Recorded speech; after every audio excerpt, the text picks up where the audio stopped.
عموماً سیاسی جماعتیں اپنے مخالفین کو شکست دینے اور عوام کا بھاری مینڈیٹ حاصل کرنے کے لیے ایڑی چوٹی کا زور لگاتی ہیں، تاہم کئی مرتبہ یہی مینڈیٹ سیاسی جماعتوں کے قائدین کے لیے وبال جاں بن جاتا ہے۔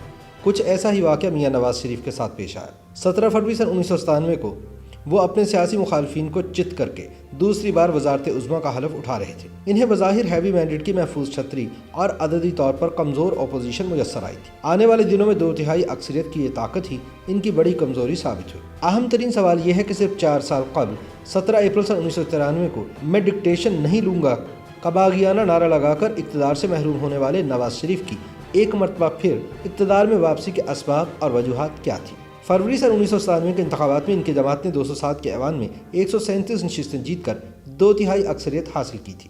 انہیں پہلی بار اپنے آبائی صوبے پنجاب سے قومی اور صوبائی اسمبلیوں میں غالب اکثریت ملی تھی۔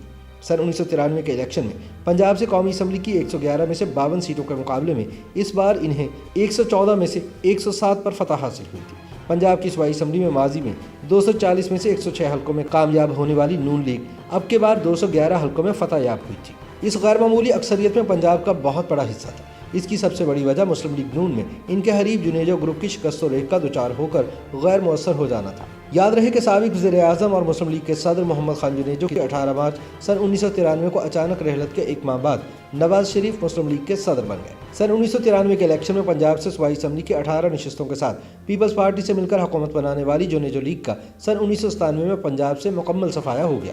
پیپلز پارٹی کے لیے مخلوط حکومت اس سے بھی تباہ کن ثابت ہوئی۔ صوبے میں اس کی نشستیں 94 سے کم ہو کر محض 2 رہ گئی اور قومی اسمبلی میں سندھ سے 18 نشستوں کے سوا ملک بھر میں کوئی سیٹ نہ مل سکی۔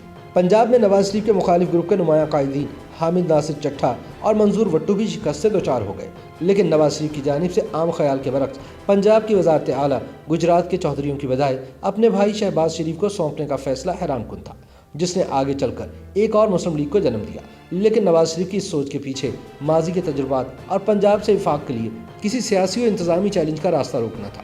یاد رہے کہ سن 1993 کی سیاسی اور قانونی جنگ کے دوران گورنر پنجاب چودھری الطاف اور منظور وٹو سے ان کی سیاسی کشیدگی ایک موقع پر وفاقی اور صوبائی قانون نافذ کرنے والے اداروں کے ممکنہ تصادم تک جا پہنچی تھی۔ صوبہ سرحد میں نواز شریف کے ساتھ ہی مہتاب عباسی بآسانی وزیر اعلیٰ بن گئے۔ بلوچستان میں 4 سیٹوں کے ساتھ BNP، JWP اور JUI کی سردار اختر مینگل کی قیادت میں مخلوط حکومت میں مسلم لیگ بھی شامل ہو گئی۔ سندھ میں حکومت سازی کے لیے نواز شریف کو MQM سے ہاتھ ملانا پڑا۔ لیاقت جتوئی 14 اراکین اسمبلی کے ساتھ مسلم لیگ کے وزیر اعلیٰ بن گئے۔ نواز شریف نے ابتدا میں صرف 7 رکنی مختصر کابینہ کا انتخاب کیا۔ کامرس اسحاق ڈار، داخلہ چودھری شجاعت حسین، پیٹرولیم چودھری نثار علی خان، وزارت خارجہ گوہر ایوب خان، خزانہ سرتاج عزیز اور بہبود آبادی کی وزارت عابدہ حسین کے حصے میں آئے۔ پاکستان میں سن 2008 کے بعد قائم ہونے والی حکومتوں کے لیے سینٹ میں اکثریت ان کی آدھی مدت گزرنے کے بعد میسر آتی رہی ہے، لیکن نواز شریف اس حوالے سے خوش نصیب تھے۔ 12 مارچ سن 1997 کو سینٹ کی نصف نشستوں پر انتخاب ہوا۔ ایوان بالا کے 87 کے ہاؤس میں ان کی سیٹوں کی تعداد 56 ہو گئی۔ اس اکثریت کے بلبوتے پر انہوں نے پہلے 5 ماہ میں آئین میں 2 ترامیم کر ڈالی۔ خصوصی عدالتوں کا قیام، انسداد دہشت گردی ایکٹ اور احتساب بیورو کے قیام کے بل دونوں ایوانوں سے بڑی آسانی کے ساتھ پاس کروا لیے۔ یہ اور بات ہے کہ آج نون لیگ کی مرکزی قیادت بشمول شہباز شریف اور نواز شریف اسی احتساب بیورو کے شکنجے میں جکڑے ہوئے ہیں۔ تاہم جب نواز شریف نے اپنے بھاری مینڈیٹ کے تحت اسمبلی توڑنے کا صدارتی اختیار اور فلور کراسنگ کے قانون میں تبدیلی کے لیے آئینی ترمیم لانے کی کوشش کی تو ان کا فوجی اسٹیبلشمنٹ کے ساتھ پنگا پڑ گیا اور صدر اور وزیر اعظم ایک دوسرے کے آمنے سامنے آ گئے۔ فوج کے سپریم کمانڈر صدر غلام اسحاق خان سے ٹکر لے کر نواز شریف نے کھلے عام اینٹی اسٹیبلشمنٹ سیاست شروع کر دی، لیکن نواز شریف کی سیاست کی بنیاد مزاحمت تھی یا مصالحت؟ اس تاثر اور حقیقت میں فرق کے لیے بے نظیر بھٹو کی حکومت کے خاتمے اور نگران سیٹ اپ کے عرصہ اقتدار کے دوران وقوع پذیر ہونے والے کچھ واقعات کا جائزہ حقیقت تک پہنچنے میں معاون ثابت ہو سکتا ہے۔ الیکشن سے ایک ماہ پہلے جنوری سن 1997 میں نگران کابینہ کی سفارش پر صدر فاروق لغاری نے رول آف بزنس 1973 میں ترمیم کی، جس کے تحت council for defence and security کے نام سے ایک نیا ادارہ قائم کیا گیا۔ اس ادارے کا کام دفاعی اور قومی سلامتی کے امور کا جائزہ لینا تھا۔ اس ادارے کے قیام کا مقصد اس بات کو یقینی بنانا تھا کہ مستقبل میں کوئی بھی وزیر اعظم منتخب ہونے والا شخص اس کونسل کے زیر نگرانی کام کرے گا۔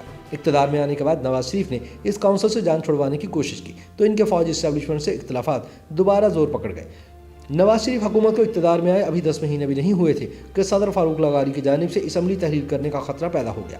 سینئر لیگی رہنما سرتاج عزیز کے مطابق وزیر اعظم ہاؤس میں کابینہ کے اراکین اور بڑی تعداد میں اراکین اسمبلی کی نظریں ایوان صدر پر لگی ہوئی تھیں، جہاں آرمی چیف جنرل جہانگیر کرامت اور صدر فاروق خان لغاری کی ملاقات جاری تھی۔ ان کے مطابق کچھ ہی عرصہ پہلے بے نظیر بھٹو کی حکومت ختم کرنے والے صدر فاروق لغاری نے اسمبلیاں تحریر کرنے کے فیصلے میں آرمی چیف سے مدد مانگی تو جنرل کرامت نے انہیں بتایا کہ میں جمہوری اصولوں پر یقین رکھنے والا ہوں اور آئین و قانون کے خلاف کوئی چیز نہیں کر سکتا۔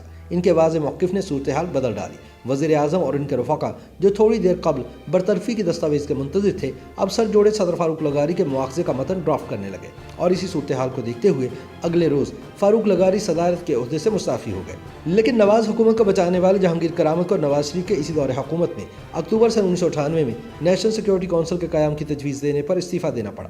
یاد رہے کہ نواز شریف کے پہلے دور حکومت میں ان کی حکومت کی صدر کے ہاتھوں برطرفی سپریم کورٹ نے ختم کر دی تھی، لیکن مسئلہ یہ ہو گیا کہ 10 ججز کے اکثریتی فیصلے سے اختلاف کرنے والے واحد جج سید سجاد علی شاہ نواز شریف کے دوسرے دور حکومت میں چیف جسٹس بن چکے تھے۔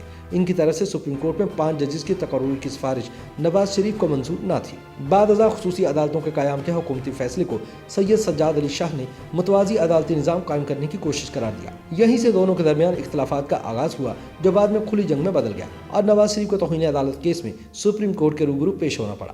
اس تناؤ اور تلخی سے بھرے واقعات کا نقطہ عروج سپریم کورٹ پر حکومت کے حامیوں کا حملہ تھا، لیکن ان پر دوسرا حملہ سپریم کورٹ کے اپنے ساتھی ججز نے کیا جب سندھ سے تعلق رکھنے والے سجاد علی شاہ کی تقریر کو پنجابی اکثریت رکھنے والے ججز کے ایک بینچ نے غیر قانونی قرار دے کر سپریم کورٹ سے رخصت کر دیا۔ اس لیے ریاست کے 3 طاقتور اداروں کے ساتھ چپکلش اور محاذرائی نواز شریف کے دوسرے دور حکومت کی تمام کامیابیوں کے تذکرے کو دھندلا دیتی ہے۔ بقول سرتاج عزیز، ہیوی مینڈیٹ نواز شریف کا سب سے بڑا دشمن ثابت ہوا، جس نے انہیں اپنے قریبی رفقا اور کابینہ اراکین سے دور کر دیا۔ وہ اہم نوعیت کے فیصلے بغیر مشاورت سے کرنے لگے۔ ایسے ہی ایک فیصلے نے نہ صرف ان کی حکومت کو چلتا کر دیا بلکہ جیل اور طویل جلاوطنی کا عذاب بھی جھیلنا پڑا۔ YouTube پر گوگلی نیوز دیکھنے کے لیے youtube.com کی سرچ بار میں googly news T V type کریں۔ گوگلی نیوز کے پیج پر سرخ رنگ کے سبسکرپشن والے بٹن پر کلک کرنا نہ بھولیے۔ YouTube پیج پر اپلوڈ ہونے والی ویڈیوز سے باخبر رہنے کے لیے بیل آئیکن پر کلک کیجیے۔ آپ کو ہر نئی ویڈیو کے بارے میں نوٹیفیکیشن موصول ہو جائے گا۔